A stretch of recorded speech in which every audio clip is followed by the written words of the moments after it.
Gibran, semua masyarakat Indonesia ini tidak sedang mengejekmu atau tidak sedang menyalahkanmu. Masyarakat Indonesia ini sedang mencintai masa depan bangsanya. Dan kamu sekarang sedang dianggap sebagai orang yang tidak membantu mereka untuk menemukan cita-cita bangsanya. Tokoh-tokoh, para tokoh agama, para kiai, para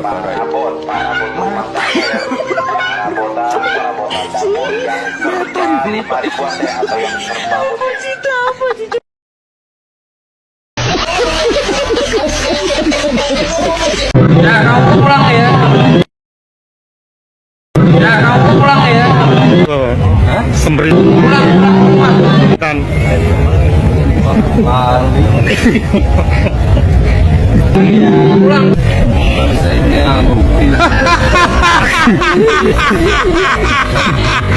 Betul.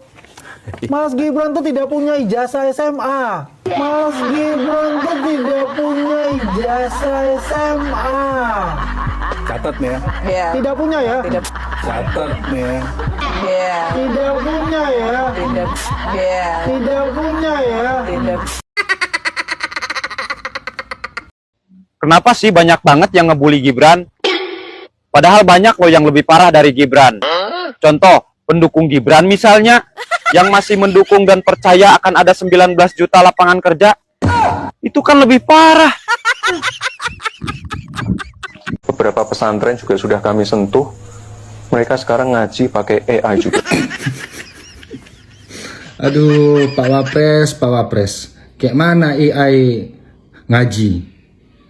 Belum pernah dengar ini AI itu kayak mana dia cara ngaji. Gawat. Yalah, semoga lah bisa AI yang ngaji, Pak ya. Ya, terima kasih sarannya, Pak. Terima kasih informasinya. Mas Gibran punya sesuatu untuk kita yang akan kita dengar dan kita rekam bersama-sama. Saya akan langsung ke Mas Gibran untuk menyampaikan apa yang seharusnya kami dengar. Dipersilakan. 4.000-an kata ya, oke. Nggak, nanti setelah saya pulang dari sini nanti ada yang membantu, ya. Bapak Ibu, yang penting Bapak Ibu sehat semua, yang penting Bapak Ibu rukun semua, sehat semua, ya. Terima kasih. Wassalamualaikum warahmatullahi wabarakatuh.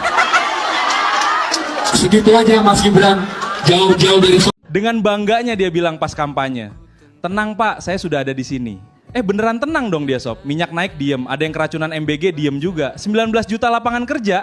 Jangan ditanya lah 19 juta itu sob, palingan 2029 ntar nambah jadi 50 juta lapangan kerja lagi yang ada. Enak ya kalau janji-janji aja pas pilpres, canda ya Pak. Siapa yang Bapak bilang brengsek? Ini staf saya nggak bener ini. Iyalah, memang staf Bapak tidak ada yang benar. Pimpinannya nggak benar, ya nggak benar semua ke bawah. Lantas apa yang mau Bapak bilang? Saya diserang karena ingin memberi makan bergizi untuk anak-anak Indonesia. Memberi makan untuk anak-anak Indonesia. Tutup aja Pak, tutup aja. MBG ditutup aja Pak. Itu semua MBG bukan makanan bergizi. Di mana-mana keracunan. Faktanya kita lihat. Keracunan semua, anak-anak yang jadi korban. Habiskan anggaran juga. Oke Pak, tutup Pak. Semua rakyat mau MBG ditutup.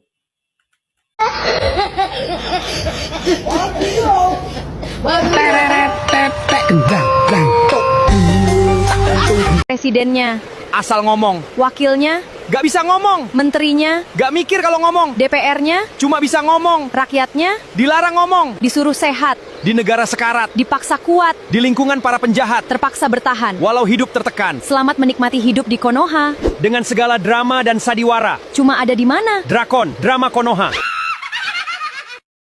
Terserah kalian, mau maksa ngasih dia mikrofon, silahkan. Tapi tolong, dia jangan dikasih angka. Fanatisme sepertinya itu. Setiap nemu angka langsung senang. 2 tambah 10, 13. 10 tambah 6, 17. Satu penggilingan tadi untung 2 triliun per bulan. Sekarang upah ngupas bawang 700.000 rupiah per kilo. Lawak macam apa coba? Usia segitu memang lagi rawan-rawannya. Jangan dibiarkan pidato sendirian. Harus dalam pengawasan orang muda. Bisa sih ngupas bawang 700.000 per kilo, tapi ngupasnya pakai mata. Gini nih. Saran saya Bapak, coba cek lagi. Mungkin itu bukan per kilo 700.000, tapi per kilo 7 juta. Maksudnya per kilo 7.000. Tolonglah itu penasehat kerja dikit. Tolong kalian dampingi beliau berbicara. Kalau bisa sekalian bacakan, biar nggak ngaco mulu. Kasihan kan para buzzer, susahnya punya. Betul nggak? Transfer dulu lah. Saya lagi nggak enak badan, tiba-tiba jadi semangat. Orang wakil presiden ketika ditanya anggotanya, Pak, ada yang keracunan katanya. Apa jawaban? Tahu apa jawabannya? Apa jawabannya? Enggak tahu apa jawabannya. Jawabannya saya tidak tahu karena bukan saya yang masak katanya. Apa enggak gokil kali kayak gitu jawaban? Cocok kan? Itu jawaban yang bodoh-bodoh. Ya, itu jawaban yang bodoh-bodoh. Kalau menurut aku memang dia belum pantas jadi wakil presiden. Bayangkanlah dari wali kota langsung ke presiden. Kan? Enggak masuk akal memang. Ya terbuktikan jawabannya. Terbukti apa jawabannya? Bukan saya yang masak katanya. Turunlah kau. Kalau dia yang masak belum tentu bisa. Makanya turun aja kau. Turun. Seharusnya kau turun ke lapangan. Kau periksa. Kau periksa. Lah. Ini enggak. Layak makan apa Bukan enggak? saya yang masak katanya. Bodoh.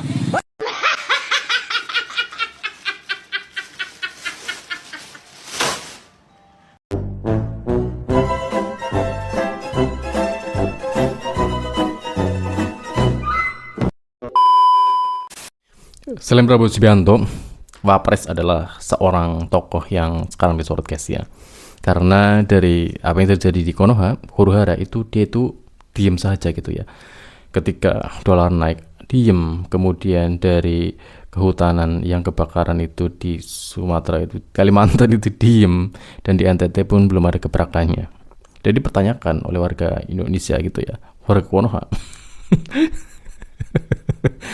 Karena bahkan ya mungkin masyarakat Konoha gitu ya, tentunya gitu ya, sudah bosan nanya ngapain gitu ya, nggak ada jelasnya gitu guys ya. Ketika kemarin MBG dipertanyakan banyak yang keracunan, apa sih jawaban seorang Gibran? Dia cuma bilang bukan saya yang masak. Ini adalah sesuatu hal yang sangat menggelikan sekali guys ya, dimana ternyata seorang Wapres gitu ya, kalau bisa udah diganti AE aja gitu ya. Ngapain sih ngajarin so AE gitu ya. Padahal untuk menjawab pertanyaan yang begitu basic ya dari masyarakat, ketika ditanyakan tentang combine yang susah untuk masuk ke sawah aja, dia malah balik tanya, combine-nya dipikul gitu. Ya semoga saja sih, mungkin kalau AE jadi Wapres mungkin lebih baik guys ya, daripada Gibran jadi Wapres. Tapi oleh pemujanya, dia itu sekelas doktor guys. Dan selanjutnya kita play. Di Cina nih ya sob, koruptor secara rutin ditayangin terus di berita nasional mereka. Sedangkan di kita, di borgol enggak, dipakein rompi enggak juga, malah kayak habis balik dari kondangan itu dia. Mau bicara hukum gimana coba ini kita? Malu, beneran malu sama negara tetangga sob. Mereka pasti bilang, kok Indonesia begini amat ya hukumnya? Itu beneran Indonesia yang kita kenal.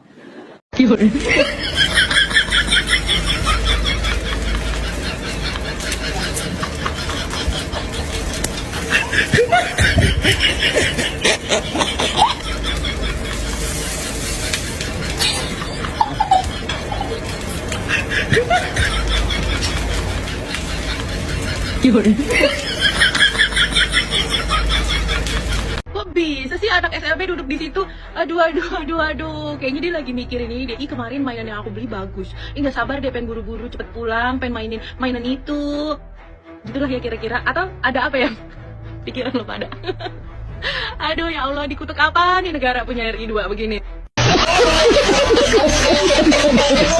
Seberapa sering kemudian aktivitas membaca itu ditunjukkan atau kemudian ditularkan oleh ayah dan ibu? Wah susah itu. Tadi katanya mau bahas baca. Kalau saya sendiri sih jujur aja orangnya apa ya, nggak suka baca. Iya. Kok polos banget? Pencitraan dikit dong mas. Jangan. Ya. Oh amat tuh. cara membedakan mahasiswa asli dan Mahabharat. Nih videonya guys. Sebagai summary ya, jadi saya ingin sedikit dalam perspektif saya sebagai mahasiswa FK gitu ya. Dalam tubuh kita tuh ketika ada satu jaringan yang terkena cancer begitu ya, yang sudah menyebar luas, maka tidak ada pilihan lain selain mengangkatnya dan memisahkannya dari tubuh kita supaya tubuh yang lain ini tidak semakin terdampak begitu. Nah, dalam posisi negara kita saat ini, saya memandang bahwa bangsa kita ini sedang mengalami sakit yang sama.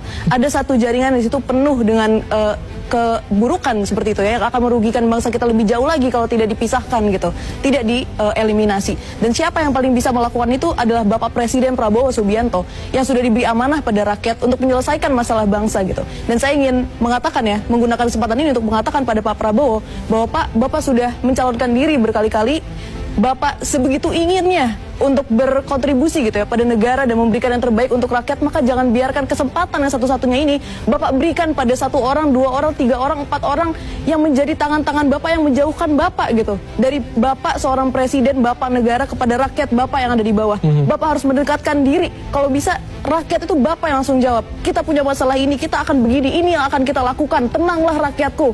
Itu yang seharusnya diinginkan oleh rakyat. Dan itulah yang seharusnya Bapak lakukan sebagai orang yang telah berkali-kali mencalonkan diri begitu inginnya mengabdi pada rakyat, maka seharusnya Bapaklah yang paling banyak berinteraksi dengan rakyat dan menjawab pertanyaan rakyat. Itu yang rakyat inginkan. Mantap kan? Kalau ini jelas mahasiswa asli ini. Jadi apa tuntutannya, apa orasinya, itu apa yang dikatakan itu selalu on point. Langsung, jelek. Dan public speakingnya pun juga bagus tuh, keren loh. Gak kayak mahasiswa kemarin yang diundang Mas Wapres tuh. Lagian kenapa sih kalau pengen mendengarkan aspirasi mahasiswa itu yo cari perwakilan mahasiswa untuk diajak diskusi, itu yang pinter gitu loh. Gak kayak kemarin. Nih mau tak tunjukin videonya, tapi gak usah lah, daripada nanti bikin gemeter nanti.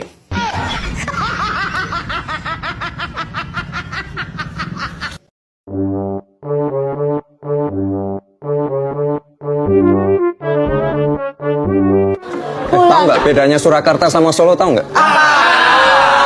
Apa bedanya? Tambah nggak tahu ya? Nggak tahu. Kalau aku tahu Surakarta itu kerajaannya, kalau Solo ya kotanya. Kerajaan.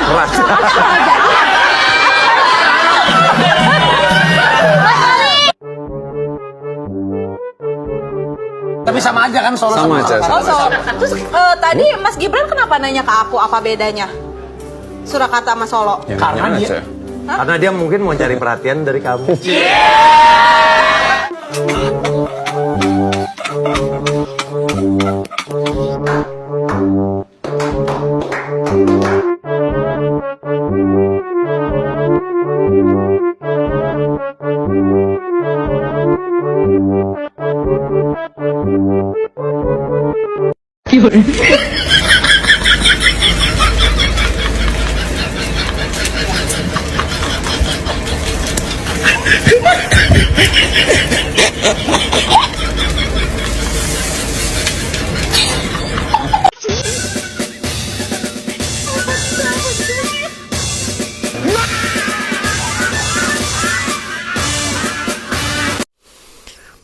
Memang dari drama Konoha memang penuh dengan kelucuan ya, terutama dari para pejabatnya ya, yang amat sangat mempunyai statement yang sangat lucu dan sangat menggelikan jika ada suatu masalah.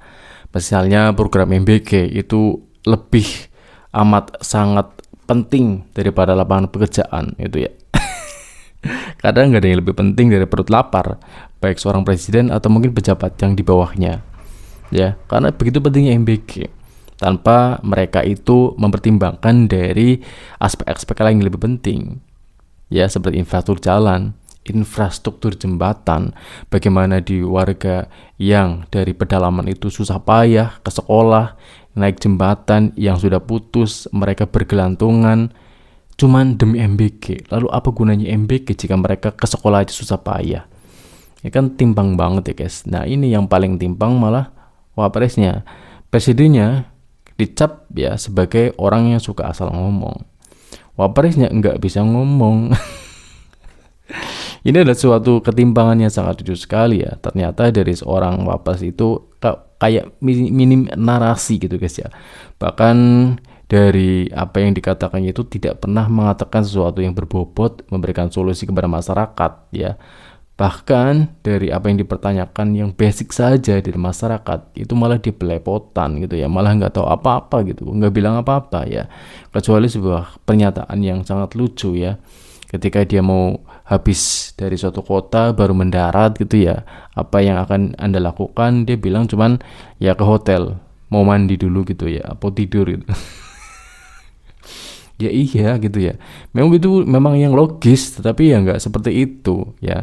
Ini kan sangat lucu sekali, bahkan malah lebih lucunya ya, dari para pemujanya itu, dia itu malah disebut-sebut sebagai orang yang atau pejabat sekelas doktor gitu ya guys ya. Nah makanya dari apa yang pernah diraihnya seperti ijazahnya itu diragukan, bener nggak sih sekolah di luar negeri? Kalau memang sekolah di luar negeri, dia pernah berkecimpung di dunia perkuliahan, kok minim banget narasi. Seharusnya sebagai seorang mahasiswa, mantan mahasiswa gitu ya, lebih dari itu ya guys ya. Ini kayak seolah-olah anak SMK seperti kita, nggak pernah makan bangku sekolahan gitu guys ya. Tiba-tiba jadi wapres gitu ya. Bahkan seperti yang kita ketahui, dari wapres yang sekarang menjabat ini adalah produk haram MK, konon kata seperti itu, dari pamannya Usman yang kemudian itu melanggar undang-undang memperbolehkan seorang kiprah menjadi wapres gitu ya. Kalau undang-undang saja dilanggar, bagaimana mungkin dari peraturan-peraturan yang lain itu dipatuhi? Dan itulah menjadi sebuah wajah di Konoha yang begitu lucu ya, penuh sebuah kegokilan yang amat sangat membuat masyarakat itu ya ketawa aja guys ya. Marah kalau tambah marah ya tambah sedih juga sih guys ya. Assalamualaikum warahmatullahi wabarakatuh.